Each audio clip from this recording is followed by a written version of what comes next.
Alhamdulillah, alhamdulillahilladzi arsala rasulahu bil huda wa dinil haqq liyudhhirahu 'ala dini kulli wa kafa billahi syahida.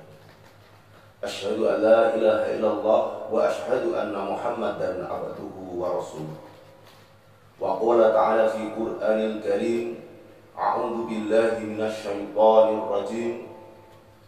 Falamma nasu ma dzukkiru bihi fatahna 'alaihim abwaaba kulli syai' hatta idza farihu bima utu akhadnahum baghtatan fa idza hum mublisun.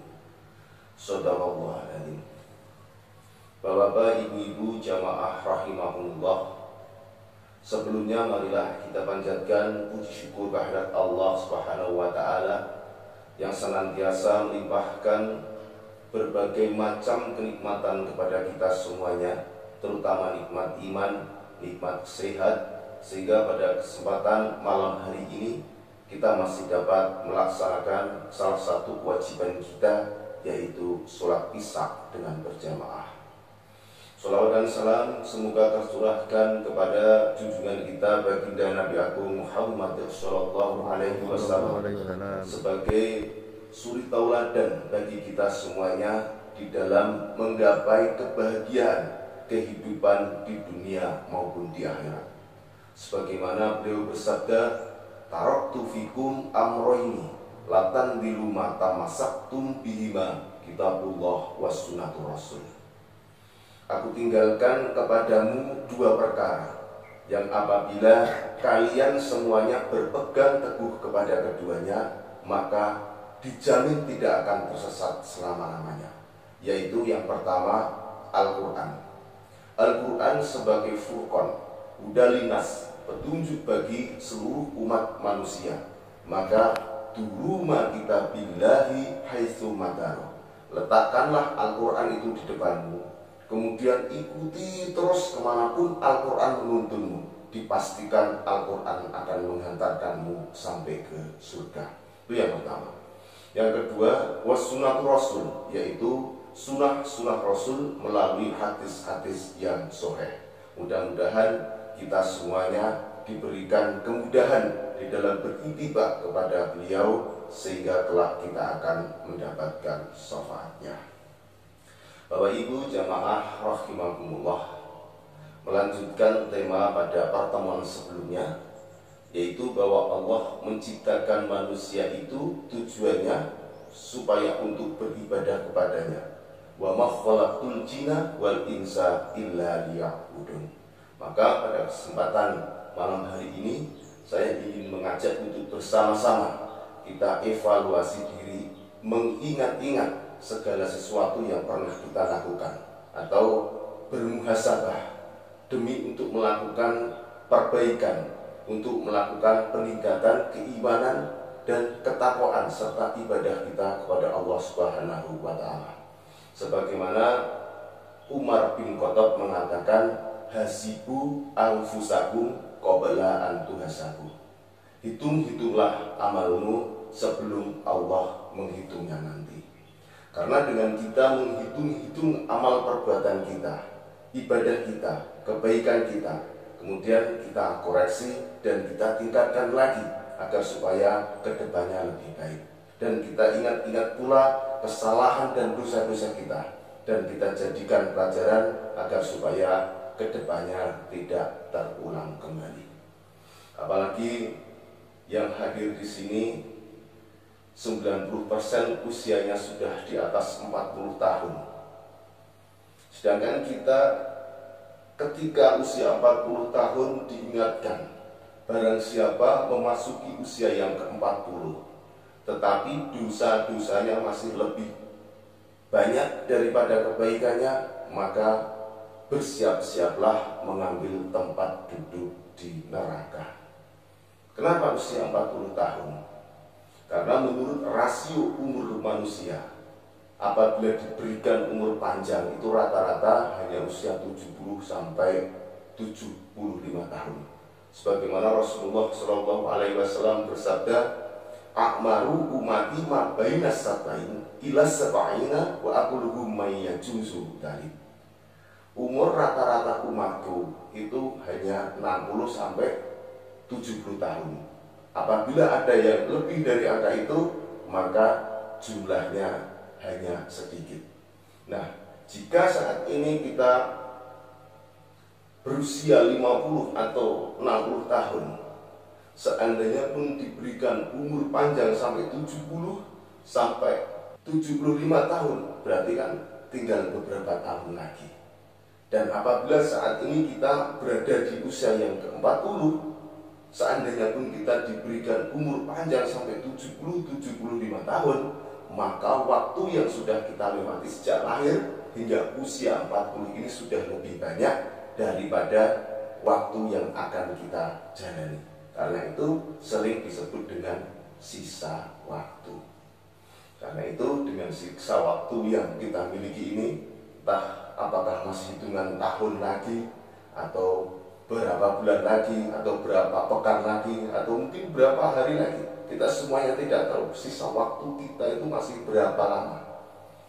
Karena itu maka kita manfaatkan sisa waktu ini dengan sebaik-baiknya untuk kita mencari bekal kehidupan akhirat.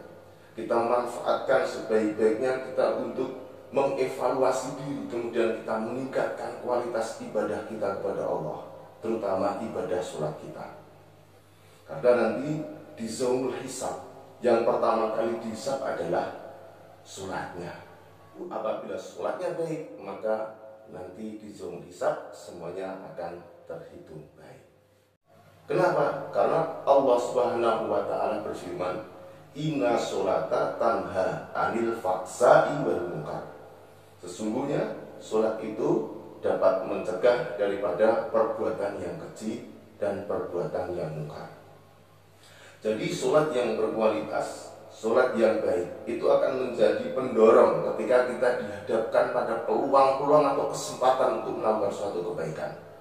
Suatu misal, apabila ada seseorang, entah itu tetangga kita ataukah saudara kita, yang sedang diuji oleh Allah dengan kesulitan atau musibah, sementara kita tahu dan kita mampu, maka dengan sholat yang baik akan mendorong kita untuk melakukan suatu kebaikan terhadap orang tersebut. Karena sesungguhnya ujian yang dialami oleh seseorang itu juga merupakan ujian bagi yang melihatnya, bagaimana kemudian reaksinya ketika melihat seseorang mendapatkan kesulitan atau mendapatkan ujian dari Allah Subhanahu wa Ta'ala.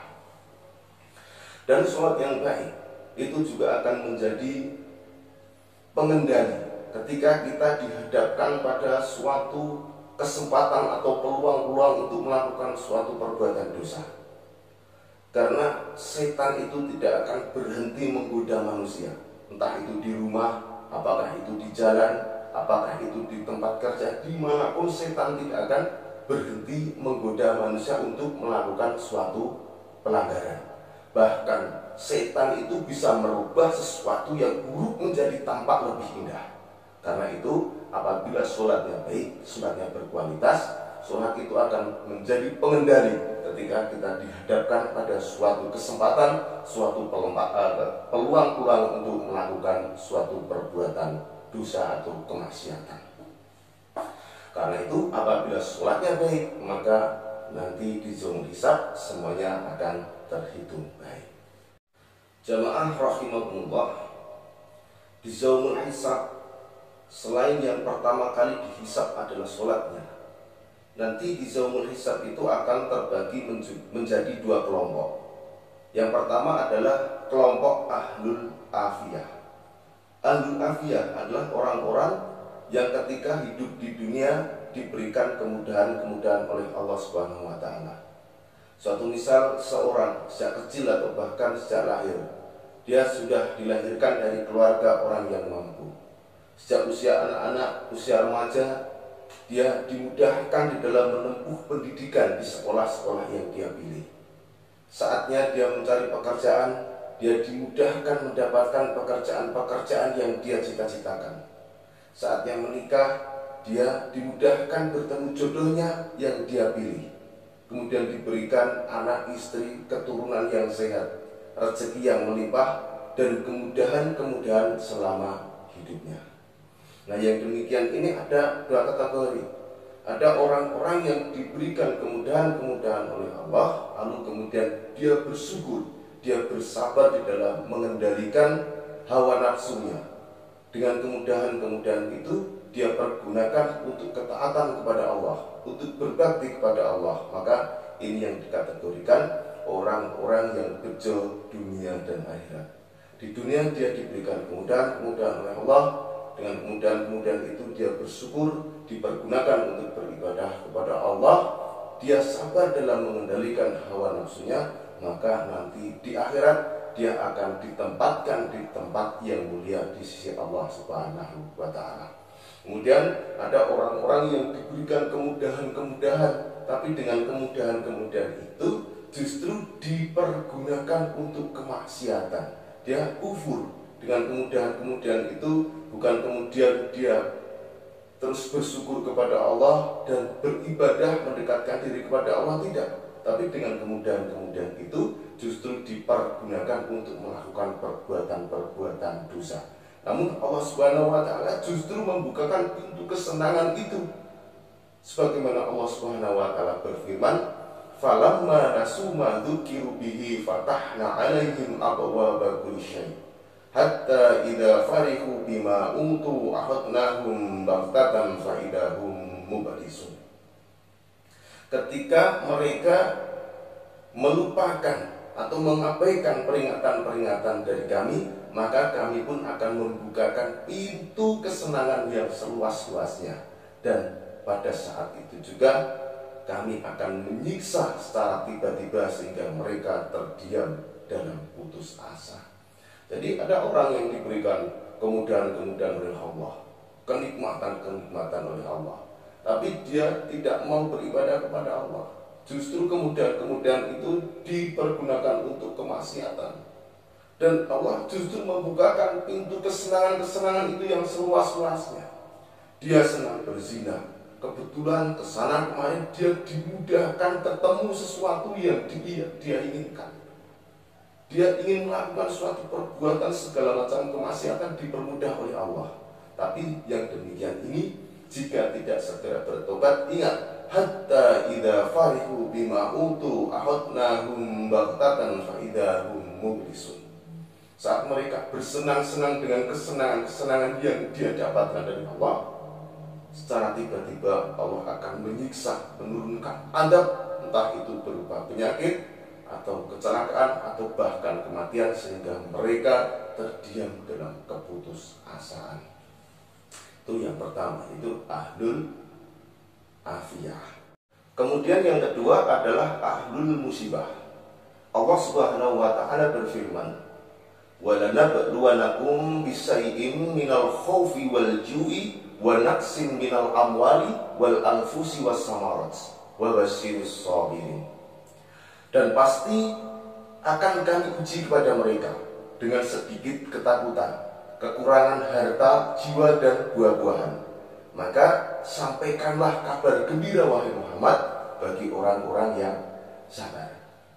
Jadi setiap manusia itu akan diuji dengan ujian-ujian yang disebutkan dalam ayat tadi. Hanya saja yang membedakan adalah kapasitasnya.